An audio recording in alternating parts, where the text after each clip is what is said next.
Drugs, if you take too much, well, you can die. It can be fatal. Vitamins, that's not the case. But going back to antibiotics, if you take enough vitamin C, they've done it even in children, young, toddler, very young children, where they're giving them 25,000 milligrams a day, which is a lot, which is crazy high amount, but that acts as an antibiotic. So people that I work with that are in their 60s, even 70s, and they've been taking antibiotics on and off since they were 20. I mean, that's 50 years of destroying your gut bacteria. Vitamin expert, orthomolecular medicine practitioner, and the founder of My Vitamin Score.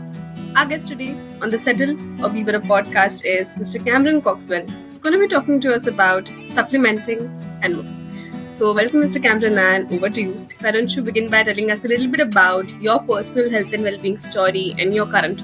Yeah, for sure. I mean, thanks for having me. It was nice when you reached out. I started in this 20 years ago, and I originally went to school for architecture, and I worked for my government for a short while, and I hated it. So I knew I wanted to do something with people. And so I was always into fitness and working out and feeling good, and so I went into kinesiology. When I was studying kinesiology, I got a taste of nutrition. And I became fascinated by it in the sense that, oh my gosh, what I eat really impacts not just how I look, but how I felt, how I thought, everything about your life. And so it was just a couple courses I took. So when I graduated from kinesiology, I did a postgrad in nutrition. From there, I did another postgrad where I became an orthomolecular health practitioner. So this is really orthomolecular medicine, and most people don't know what that means, but it's really treating people with the nutrients that the body requires, rather than drugs. Drugs are foreign to the body. They're chemicals that, without saying that they're terrible, they're required in some cases, but they're often overprescribed. They always have side effects, and there's always risk. There's always a risk profile with drugs. So I said, okay, helping to treat people with the raw materials that the body requires. From there, I studied at Oregon State University at the Linus Pauling Institute in micronutrient inadequacies. And I suppose this is what led me to my career. Because yes, we all require vitamins and minerals, but how do we know which ones? Obviously we need all of them, but how do I know right now if I need vitamin A? How do I know what my levels are? How do I know if I need vitamin D? How do I know if I need vitamin C? And for that matter, any person walking into a health food store or perhaps purchasing vitamins online, how are you picking the ones you need? Most people are going for what is popular, what they've heard about in a news article, what they've heard about from an influencer online, and they go and they buy vitamin D and magnesium. We know that. But very few people will buy vitamin A. Very few people will buy selenium or manganese or phosphorus. But those are just as critical threats. So it really became interesting to me to determine, okay, why are people, again, buying just vitamin D and magnesium? Why aren't they buying the other ones? Is it just popularity? There's no more or less need. It's always biochemical individuality. And that's what it comes down to, is what you need might be different than I need, and how do we determine that? And that's why I got into the field that I did, and that's why I created My Vitamin Score as a way for people to understand what they need very easily and doing it from home. Understood. That's amazing. I mean, today, because of the whole biohacking world and with so many speakers and doctors and experts around us, we sort of end up just going for supplements, or just going for things that we need to purchase, and budgeting our salary accordingly, that next month this is the health plan I'm going to go for, this is the new object, the new device I'm going to go for to biohack, right? And we just are in this rush without even thinking if we need it at this point, how much do we need, and should we really talk to an expert on an individual level, right? So that makes so much sense. Thank you for sharing that, and we're really glad to have you here today to learn a lot more about supplementing. Yeah, and that's exactly it. That was the problem, is that you follow an influencer online, and it's like, well, just because they need something doesn't mean you do. But at the same time, what other options do we have? You're hoping to follow someone who knows what they're talking about, because you're hoping, hey, I need something. And let me pull it back a little bit. When people don't feel well, they're desperate for a solution. So they're going to grab onto whatever is quick. Oh, this guy said something I have. Let's just pick something, for example, okay? I have, oh my gosh, it could be anything. I have dry skin. And you can battle with dry skin and nothing works. And then you hear someone online who says, I had dry skin, this is what I used. And you're just hoping, oh my gosh, if I try that. But the odds of that working for every single person is so limited. You need to understand what it is that you're lacking internally. And people have no tool for that. There's really no tool to use. I mean, we can get into it, and I hope we do in the podcast, like blood testing or hair analysis, those things. There are some tools available, but they're very flawed. And sometimes they can be difficult for people to either afford or find, depending on where you live. I mean, where I live, in 2010, so I'm in Canada, in 2010, the government stopped funding for universal testing for vitamins. So you can no longer get vitamin testing in your blood unless you go to a private lab. Now, what happens with these places? Once these private companies realize that the government doesn't fund it, what do they do to their prices? Way up. So now you're forced to go to a private lab to do blood testing, and the price is astronomical in the sense that if I just want to find out what nutrients I need, I'm not going to first pay $600 for blood work just to know what vitamins I have to go buy. There must be a better way, and that again was the idea behind My Vitamin Score. Give people a simple, easy way that's affordable that they can do from home to find out what they need. Right, and tell us more about My Vitamin Score. What is it exactly, and how is it different from the traditional way of getting to know your vitamin levels that we usually opt for? Okay, so this is this could take a while, but let me make it simple. The body relies on vitamins and minerals to carry out functions, carry out processes, or potentially build structure. Okay, so if you have sufficient or optimal vitamin, and when I say vitamin, I mean minerals as well. If you have sufficient levels, then all of the functions that depend on, let's just pick vitamin C. Okay, you need it for red blood cell production, you need it for white blood cell production, you need it for collagen production, you need it for so many things. If you're not getting enough, those things that it's required for will suffer. Your body will do this in a way that, just like when it's very, very cold outside, your body will take blood from your extremities and move it towards your vital organs. You don't tell it to do that. Your body just knows how to do it. It just senses. All the body cares about is survival. It wants to survive. So it will take blood from your extremities and put them where your vital organs are. And that's why you get frostbite. It's actually a survival mechanism. The same thing is true for vitamins and minerals. It will, if you are lacking, if you don't have enough to, let's say there's 5 functions that vitamin C has to fulfill, and you don't have enough, it's going to say, okay, what's the least critical function? And I'm going to divert vitamin C away from that and put it towards the more critical functions. That makes sense. That helps us survive. This is where you see symptoms. So if a vitamin is diverted away from a process, a function, a structure, that process, that function, or that structure will work less efficiently. That means symptoms. That means maybe your skin's dry, maybe your joints hurt because the nutrients aren't going there. So My Vitamin Score uses all of the clinically observed symptoms. We've done the studies. So what happens in these studies is they will take a specific nutrient, again, vitamin C, for example, they'll remove it from people's diets. They'll watch them for 200 days, and they'll observe what happens to these people in the 200 days. Of course, all of them get symptoms. These symptoms get worse over time, and more symptoms develop over time. In the first week, you don't notice so much. 2 months later, if you haven't had any, like 0 of a certain vitamin, you're going to have health symptoms because those functions that are relied on aren't being fulfilled anymore. So we know what the symptoms are. We know what happens when your body's lacking a vitamin. So we ask those questions. We ask them, are you experiencing, and we have a list of over 250 clinically derived symptoms. And we ask people those symptoms. If you're experiencing these, then you're likely going to need these nutrients, A, B, C. Understood, and that's amazing. I mean, we'll have the links in the description below for our listeners to go and find out for themselves, learn more about My Vitamin Score, and also learn more from you with all the information you share on a daily basis. I need to begin with something very basic, is that what are the nutrients or the vitamins and minerals that are non-negotiables for us and that should be a part of our routine. And of course, I mean, it can, like you said, differ from person to person, what is their current need. But what would be some of the non-negotiables that definitely should be monitored into our routine? Yeah, so like you said, it's going to depend on everyone. Like your needs will be different than my needs. We're biochemically different. Our genetics are different.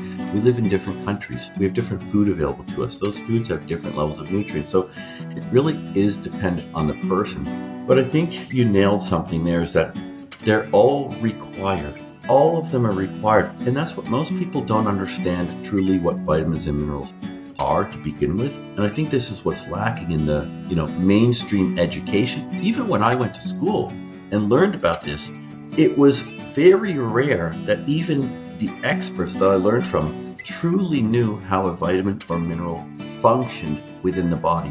So, for example, let's just take vitamin C again, for example. It's easy, everyone knows that one. In animals, this is actually considered a hormone. You'll say, why is it considered a hormone? Because they can produce it. If you can produce it within your body, then it cannot be considered a vitamin. A vitamin means that we can't make it. We must get it from either our diet or supplements. Our body cannot manufacture it, but needs it. It's like gas or like oil in your car. If you don't put it in, your car is not going to run. So it's the same thing for vitamins and minerals, and that's the simplest way to put it, is that if you don't fill up your gas and your oil in your body, it's not going to function properly. So there's 30 that you need. Where I see people, when we look at the data of what people are most lacking, potassium is actually number one. And the fat-soluble vitamins A, D, E, and K are actually found to be the most lacking. And I'm talking about America, Canada, North America. I don't have stats for Asia or Europe, but where I live, the fat-soluble vitamins, they're the number one lacking behind potassium. So when they do this research, they're taking tens of thousands of people, they're following their diet, they're tracking every single thing they eat, and they're measuring the vitamin and mineral content within what they've eaten. So this gives them direct feedback from a person. This is what you ate. These are the nutrients that are in there. How much you actually getting? They then measure that against the baseline. They say, okay, well, if you need this, to be in good health, where are people actually, getting? And 98% of the population fell below the needs for potassium. That means 98% of people in America are not getting the daily requirement for potassium. So if you're going to ask me what's the most required, according to the data, it's potassium, and then it's the fat-soluble vitamins, vitamin A, vitamin D, vitamin E, vitamin K. Understood. That was well listed, and I'm sure that our listeners will also go ahead and do their own research and not base their further decision on one single episode. Learn more for themselves and research before they go ahead with whatever they are taking the next steps. Right. So thank you for sharing that. And going back to something you said earlier, and you explained about orthomolecular medicine, is that healing a person with the nutrients that they need currently. Right. Talking about antibiotics, I mean, we are going crazy on them now. We're becoming aware that how harmful they can be for us, and how they should not be the first solution to our problem or the disease that we are facing if it is controllable and manageable with other lifestyle changes, right? Is it possible to reverse the side effects of antibiotics? Is there something that in the last case scenario, if we just have to go to antibiotics, is there something we can do alongside after that in order to reverse those side effects and so that they don't harm us in the long run? Yeah, that's a great question. And these are honestly the best kind of questions, because this is real life. This is what people are dealing with. And a lot of the time when I'm sharing information is, hey, best case scenario, but this is reality. A lot of people take antibiotics. The statistics about antibiotics, it's way overprescribed. And what I learned very early on is that your body, again, has an innate requirement for vitamins. It doesn't require antibiotics. These are foreign to the body. It doesn't require them. They can do the job if you're really in a bad spot. But if you take enough, and I keep going back to vitamin C, it's funny, but if you take enough vitamin C, you don't require any antibiotics. Now, these might be very high doses, and people are very weary of high dosing. They don't understand it, or they've been taught that, oh, no, you can overdose on vitamins. They can hurt you. It's much more common that people say to me when I tell them, okay, I'm going to have you take 10,000 milligrams of vitamin C. Oh my gosh, isn't that too much? Or if I tell them only to take 100 milligrams, they never say, isn't that too little? It's reinforced in people's heads that you can take too much, because people associate vitamins with drugs. Drugs, if you take too much, well, you can die, it can be fatal. Vitamins, that's not the case. But going back to antibiotics, if you take enough vitamin C, they've done it even in children, young, toddlers, very young children, where they're giving them 25,000 milligrams a day, which is a lot, which is a crazy high amount, but that acts as an antibiotic. So I'm not here to give medical advice, obviously, but I would always hazard people, if you need antibiotics, take a very high dose of vitamin C. That will act as an antibiotic. But if you've already taken antibiotics, or you plan to, or you're going to continue because that's just what you feel works best for you, that's your own personal choice. But absolutely, you must be taking probiotics, prebiotics in order to replenish your own microflora. I mean, you are just destroying your gut bacteria. And the longer you're on them, I mean, the worse it's going to be. And we know that people are sometimes using antibiotics, even off and on. They'll use it a little bit, then they'll go off, then they'll be on, but people do this for not just years, but decades. There are people that I work with that are in their 60s, even 70s, and they've been taking antibiotics on and off since they were 20.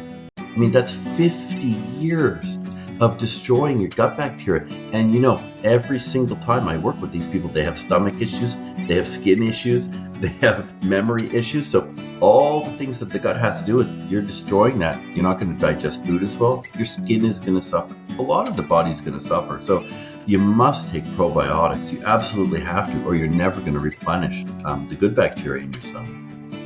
Understood. And it's true. I mean, we've become so confident with using antibiotics, is that in Indian household, if I tell you, like, every household has antibiotics at home already. If we fall sick, or even if someone starts getting a sore throat, our parents or our grandparents would be like, take this medicine right away. And we have it stacked at home. We don't even any longer go to the doctor and ask for something else. We just know that this is going to cure me immediately. I have a meeting tomorrow, I cannot take this right now, so we directly go for antibiotics. So that's a great advice to do something along the lines in the last case scenario if you have to decide to antibiotics. And something that you said earlier, if someone is not doing their blood tests and they work out and they probably also eat in a much better way, have better choices in nutrition, and they just happen to have a supplement stack for every single day. They have multivitamins, they have vitamin D, vitamin C, and they haven't gotten a test done. What happens if we have excess of vitamins in our body? Like, is it going to damage our systems in any way? And because we don't think, like you said, we don't think about that when we have antibiotics. We might have it every other month if we fall sick even, right? And there's a viral going around or something like that. But we think so much about vitamins and minerals when it comes in supplements, that what if I'm overdoing it and how is it gonna react in my body? So what really happens if we have excess of, say, vitamin C, vitamin D, if you're already having meat, if you're already having lemon juice or something every single day, and we are still having the supplements? How does it affect our body? Again, that's a really good question, because this is common. And it's not just that people don't ask that question. They assume that it's going to hurt them. They've been told whatever the messaging is. Most people have this in their head. And like you said earlier, I said that it is so much more common for a client to say to me, isn't that too much? So there's something we have that we've been taught or we're hearing that too much can harm us. When we look at the data, okay, we have water soluble, we have fat soluble. We know that. It's biochemically impossible to overdose on a water-soluble vitamin, okay? Your body will excrete it in urine. So you can't overdose on the water-soluble. So vitamin C, for example, you can't overdose. That doesn't mean that you can't take too much. You can take too much. I mean, I don't know if you take vitamin C, but if you take a lot, I mean, you're going to be on the toilet. So it will cause diarrhea. So there are things that the body will use because it wants to get rid of it. The body is so smart. We don't have to tell it to do these things. If it says, oh, I have too much of this, it gets rid of it. So it's very smart in that way. So it's impossible to overdose, but can it cause some side effects? Sure. Sure, it can cause some upset stomach, it can cause diarrhea, it can cause digestive issues. But again, that's if you're taking extreme amounts, very extreme, which is unlikely. Most people aren't taking enough. So I think the idea of overdosing is overblown, since most people we know are actually deficient. They shouldn't worry about taking too much. But yes, it's possible. I don't want people to think it's impossible, but it's not going to harm you. So we've been tracking, I'll get to fat-soluble vitamins as well. It's impossible to overdose on a water-soluble. Your body excretes it. Fat-soluble, our body stores them. So is it possible? Yes. Now, we've been tracking data on natural health products for 58 years. That's when the tracking began. Since then, there's never been one recorded death from a natural health supplement. So according to the data, you're more likely to be struck by lightning than harmed by a natural health product. But most people aren't worried about being struck by lightning, but they're worried about taking too much vitamin. So the worry surrounding it is certainly overblown, that there's never ever been a recorded death from taking a natural health product, which is wonderful. Again, it doesn't mean that you can't take too much. So for fat-soluble vitamins, they store in the body. So that shows, again, the body's wisdom. If I'm taking vitamin D, at which point does my body decide to store it? Well, when I've fulfilled all the functions of vitamin D. If vitamin D is required for A, B, C, and I have enough to fulfill those, the rest is stored. Vitamin A, it's the same thing. But I ask people this all the time. What's the richest source of vitamin A? It's liver. It's animal liver. Because animals obviously consume enough that it's stored in their liver. That's how we get it. We eat their liver and we get vitamin A. Now, if humans were overdosing, our livers would be overflowing with it. The human liver can hold 500,000 units, 500,000 IUs of vitamin A. When they do autopsies on humans, the most common vitamin A levels found in the liver, zero. So we know that people are not overdosing. We know that they're barely getting enough. Animals, well, you don't see sickness in animals. You don't see cancer in animals. You don't see all the problems in animals. They live very healthy. They function well. But again, they have huge stores of vitamins in their liver, and humans have zero. So that just tells me one thing. Humans are not getting enough. So the idea that, I might be taking too much, when again, the most common level is zero, I think that they probably should be taking more, not worrying about taking too much. But yes, it is possible to take too much, but very unlikely. Right, understood. That definitely explains it and eases us down for us and the fear around overdosing on supplements. So that makes it more clear. Thank you for sharing that. And we talked about, the basics and, how can we know what nutrients we need at a time and, the non-negotiable supplements. But for someone who wants to go the extra mile, we all want more energy in our life and we want more immunity in our lives, right? So talking about these two aspects, what would be your go-to supplements? Now, this is more of the biohacking side of it, someone who wants to, go a little extra with their health, right? So what would be some supplements that are your go-to to fight fatigue and to have more energy in your day-to-day life? And the second one is for immunity. Firstly, is it real? Is it possible to build more immunity through supplements, through vitamins? Because, throughout COVID or after that, a lot of supplement brands started marketing vitamins or minerals just on the basis of it boosts your immunity. And every single household would have it. Even your parents have seen those ads so much that even they tell you that, have this vitamin, have vitamin C, have vitamin D, especially after COVID, because every household would have it. So does it, do vitamins and minerals really help us boost our immunity? And if so, how and which one should we go for? Yeah, great question. So there's energy and there's immunity. So it always goes back to what you're lacking. There are several vitamins that provide energy to the body, the B vitamins especially. But again, when we look at how they function, a lot of people say, I'm taking B12 because it's good for energy. Well, what about B6? What about B5? All of the B vitamins work synergistically, which means they will only work as well as the least supplied vitamin. Okay?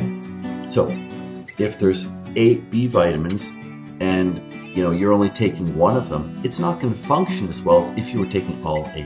Okay? So they must be used together. So it's hard to pinpoint exactly which one would give you energy. You would want to take all of them so they work together. Okay, and I use the analogy, if you're building a car, okay, let's just say the parts of the car are the B vitamins. You have wheels, okay, you have a frame, and you have engines. If you have 10 engines and 10 frames, but only 3 sets of tires, how many cars can you build? You can only build 3 cars, even though you have excess engines and frames. It's the same thing for B vitamins.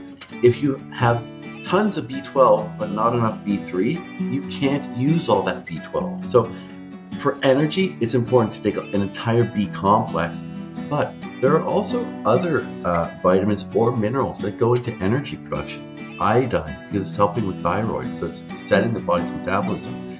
Iron can make you feel tired if you have a lack of it. So it's really figuring out, again, what is it that Cameron needs? What is it that this person needs? What are you lacking? Fulfilling those gaps is what's going to provide you the energy. Because again, I might be lacking vitamin B, someone else might be lacking iron, and we're both tired. So I say, well, I took vitamin B and I got my energy. That person takes it and nothing happens. And this is what is very common in the supplement industry, is people try something and it doesn't work. It's like, well, what? It worked for this person. Why didn't it work for me? Because I was lacking B vitamins and you were lacking something else. So you must find out what you're lacking. This is the only way to fulfill in those gaps so you can function optimally, so you can get the energy that you want. Now, for immunity, it's a little different. There are obviously some vitamins that work better for immunity, but it's the same principle that you have to find out what you're lacking. You have to find out what it is that you need, because again, all vitamins and minerals depend on each other, right? You require vitamin D for the absorption of vitamin A. You require vitamin A for the absorption of protein. So again, you have to find out what levels are low for me and how do I bring those up. That's going to build proper immunity. But yes, to answer the question, vitamins and minerals can improve your immunity. You have 2 parts of your immune system. An innate immune system is what you're born with, and then you have acquired. Acquired is, okay, you get sick, you fight it, now you have an immunity to that because your body has acquired that. Vitamins and minerals help with your innate immune system. So again, they must be supplied in sufficient amounts for white blood cell production. White blood cells are necessary to build immunity. Vitamin C is one of those that again helps with the production of white blood cells. Vitamin D does the same thing, it has an antimicrobial effect. So again, it will help to fight against pathogens. So vitamin C, D, E. Vitamin E protects against oxidative stress. A lot of the minerals protect against oxidative stress, again, which can lower the immune system. But honestly, it really goes back to finding out what you're low in. If you're low in vitamin E, your immune system might be poor. If I'm low in vitamin D, my immune system might be poor. So it's really, imagine a human being where every level was optimal. Every single vitamin was completely full. This person would be vibrant. They'd have a lot of energy. The immune system would function well. Everything would function well. So it's really a case of what am I low in and how can I fill in that gap? Understood. That was really well explained and definitely solves our doubts around supplementing. Thank you so much for sharing this information, and it was a really insightful episode. And this brings us to the end of the episode today. As we conclude, do you have any last messages or thoughts to leave us with? Oh boy, there's a lot, I can talk about this for hours and hours, but I think it's really important that people, again, and like I said earlier in the episode, it's really important that people understand that vitamins and minerals are required for health, just the same as coolant, oil, gas are required for your car. Vitamins aren't good for things, they're required for things. And a lot of people think, oh, which vitamin's good for this? Well, it's like saying, hey, is gas good for your car? Well, it's not good for your car, it's required by your car. People need to start thinking about it that way. Vitamins and minerals are required. They're not, yes, they're good for us, but they're required by our body. It's non-negotiable. You must get them. Most people aren't getting it through your diet, so supplementation is required. So I highly suggest that people look at their levels and try to get them as high as they can. Understood. Amazing. That was an amazing message and a brilliant episode. Thank you so much for being here today. We're really grateful to have you here. And for the ones who don't already follow you, there'll be links in the description below. They can reach out to you, learn a lot more from you in the coming days. and do their own research before they take the next steps, like we said before. So thank you so much once again for being on a podcast today. Happy to. Thank you very much.